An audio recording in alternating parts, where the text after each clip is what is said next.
ವೀಕ್ಷಕ ನಮಸ್ಕಾರ. ಕನ್ನಡ ಮತ್ತು ಸಂಸ್ಕೃತಿ ಇಲಾಖೆಯಿಂದ ಹೆಸರಾಯಿತು ಕರ್ನಾಟಕ ಉಸಿರಾಯಿಲ್ ಕನ್ನಡ ಅಂತ ಒಂದು ಘೋಷಣೆ ವಾಕ್ಯದಲ್ಲಿ ಸರ್ಕಾರದ ಒಂದು ವಿಶೇಷವಾದಂಥ ಕಾರ್ಯಕ್ರಮ ಇದು. ಅಂದರೆ ಏನು ನಮ್ಮ ನಾಡು ನುಡಿ ಇಡೀ ರಾಜ್ಯದ ಒಂದು ಏನು ಕರ್ನಾಟಕದ ಬಗ್ಗೆ ಮತ್ತು ಕನ್ನಡದ ಬಗ್ಗೆ ಒಂದು ವಿಶೇಷವಾದಂಥ ಒಂದು ಕಾರ್ಯಕ್ರಮನ ಆಯೋಜನೆ ಮಾಡಿರೋದು. ಇವತ್ತು ನಂಜನಗೂಡಿನಲ್ಲಿರುವಂಥ ತೇರು ನಾಳೆ ನರಸೀಪುರಕ್ಕೆ ಬರುತ್ತೆ.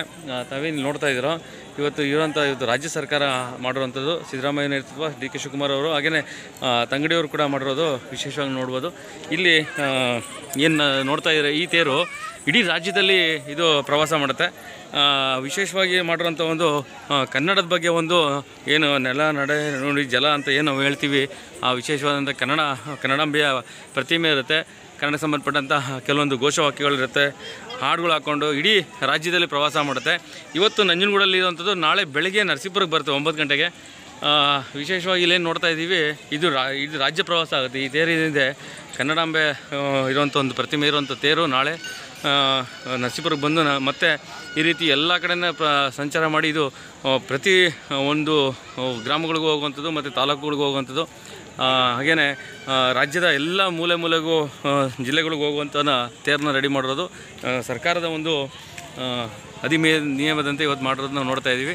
ಅದು ಇವತ್ತು ನಂಜನಗೂಡಲ್ಲಿ ಈ ಒಂದು ರಥೋತ್ಸವ ರಥ ಇರೋದನ್ನ ನಾವು ನೋಡ್ತಾ ಇದ್ದೀವಿ. ಇದೊಂದು ವಿಶೇಷ ಅಭಿಯಾನ. ಇವತ್ತಿನವ್ರಿಗೆ ಯಾವ ಒಂದು ಸರ್ಕಾರ ಕೂಡ ಮಾಡಿರಲಿಲ್ಲ. ಹಾಗಾಗಿ ಈ ಸರ್ಕಾರ ಈ ಒಂದು ಅಭಿಯಾನವನ್ನು ಮಾಡಿದೆ.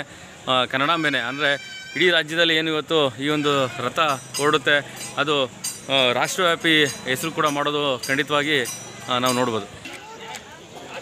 ನಂಜನಗೂಡು ಇವತ್ತು ಇರೋದ್ರಿಂದ ಈ ಒಂದು ತೇರು ಇಲ್ಲಿ ಬಂದಿದೆ.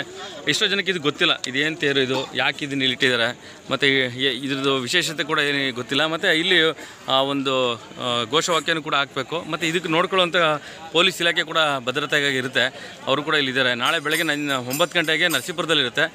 ಇವತ್ತು ಇಲ್ಲಿ ತಡರಾತ್ರಿ ಇಲ್ಲಿರೋದ್ರಿಂದ ಏನು ಕನ್ನಡದ ಬಗ್ಗೆ ಒಂದಷ್ಟು ಸಾಂಗ್ಗಳು ಕೂಡ ಹಾಕಬೇಕು. ಇಲ್ಲ ಒಂದು ಕಡೆ